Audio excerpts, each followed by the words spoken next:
Saya bikin penelitian dan status Bambang itu sampai hari ini masih tersangka. Ya, majelis, karena tadi saya merasa keberatan, saya izin untuk mengundurkan diri ketika rekan saya Profesor Harits akan memberikan penjelasan.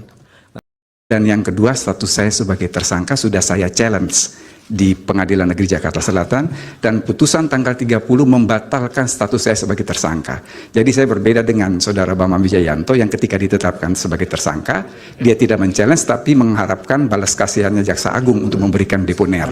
Terima kasih. Niatnya mau bikin malu Prof. Edi, kasus lama Bambang malah terekspos kembali. Anggota tim hukum Anies Muhaimin, Bambang Wijayanto, meninggalkan ruang sidang atau walkout ketika mantan Wakil Menteri Hukum dan HAM Edward Omar Syarif Harits ketika hendak memberikan keterangan dalam sidang lanjutan sengketa hasil pemilihan presiden atau Pilpres 2024 pada Kamis 4 April 2024. BW Sapaan Akrab Bambang menyebutkan keputusannya untuk walkout adalah bentuk konsistensi karena dirinya mempersoalkan kehadiran Edi dalam sidang MK. Karena tadi saya merasa keberatan, saya izin untuk mengundurkan diri ketika rekan saya, Prof. Harits, akan memberikan penjelasan. Nanti saya akan masuk lagi di saksi ahli yang lainnya sebagai konsistensi dari sikap saya, kata BW. Mantan pimpinan KPK tersebut berpandangan seseorang yang berstatus sebagai tersangka semestinya tidak dihadirkan dalam sidang demi menghormati MK atau Mahkamah Konstitusi. Sementara itu, Edi yang sudah berdiri di podium meminta agar tidak ada pembunuhan karakter terhadap dirinya. Guru Besar Hukum Pidana Universitas Gadjah Mada ini menilai pernyataan BW pagi tadi mengutip pemberitaan terkait kasus yang diduga menjeratnya itu secara utuh. Pemberitaan yang disampaikan oleh saudara Bambang itu tidak disampaikan secara utuh. Pada saat itu Ali Fikri, juru bicara KPK, mengatakan akan menerbitkan sprindik umum dengan melihat perkembangan kasus, kata Edi.